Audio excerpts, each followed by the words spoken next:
12월 11일 KMA 뉴스브리핑입니다. 비윤리적인 의료 행위를 의료계 스스로 규제하는 전문가 평가제 시범 사업이 진행 중인데요.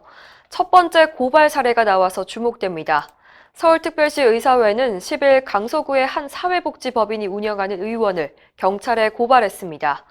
앞서 서울시 의사회 전문가 평가단은 이 의원이 노인 환자의 본인 부담금을 받지 않고 있다는 제보를 받았고 방문 조사를 한 결과 사실로 드러났습니다. 본인 부담금을 면제하거나 할인을 미끼로 환자를 유인하는 행위는 명백한 의료법 위반입니다. 평가단은 보건복지부의 유권 해석을 거친 뒤 법인 이사장과 소장, 간호사를 경찰에 고발했는데요. 박홍준 서울시 의사회장은 법을 위반하는 의료기관은 적극적으로 대응해서 의사단체 스스로 의사 면허를 관리해야 한다며 자기 식구 감싸기를 해선 안 된다고 강조했습니다. 정부가 의료기관에 제때 줘야 할 산재 환자 진료비를 해마다 늑장 지연하고 있다는 소식 얼마 전에 전해드렸는데요. 의협이 근본적인 대책 마련을 촉구했습니다. 근로복지공단은 지난 2일 올해 산재보험 급여 지급을 중지한다고 공고했습니다. 내년도 예산이 배정되는 대로 주겠다는 건데요. 의료기관 입장에선 약 2달치 진료비를 받지 못하는 셈입니다. 문제는 해마다 이런 일이 반복되고 있다는 건데요. 고용노동부가 관련 예산을 적게 편성하기 때문입니다.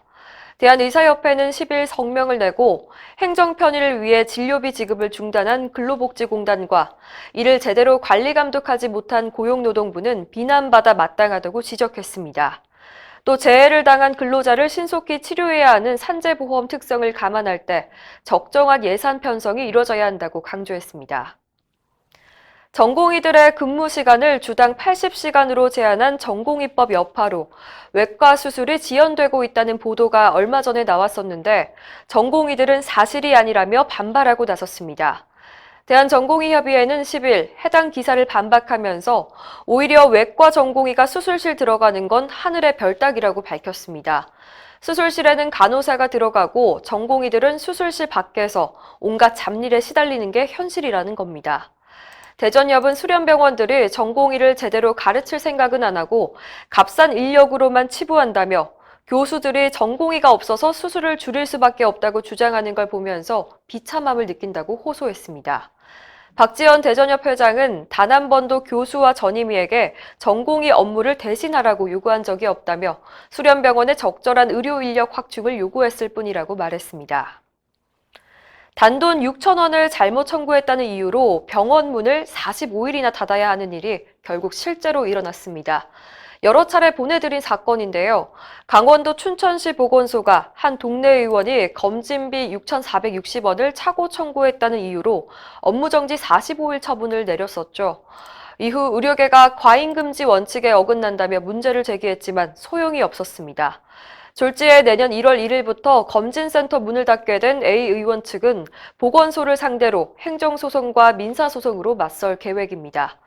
A 의원은 어떤 불이익이 오더라도 잘못된 것은 바로잡겠다는 강경한 입장입니다.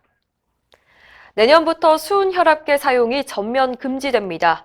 지난 2013년 맺어진 미나마타 협약 이후 모든 병원에선 수은혈압계 교체 작업을 해왔는데요. 내년부터는 사용하면 안 됩니다. 그렇다고 그냥 버려서도 안 됩니다. 수은이 환경오염 물질이라서 폐기 지침을 따라야 하는데요.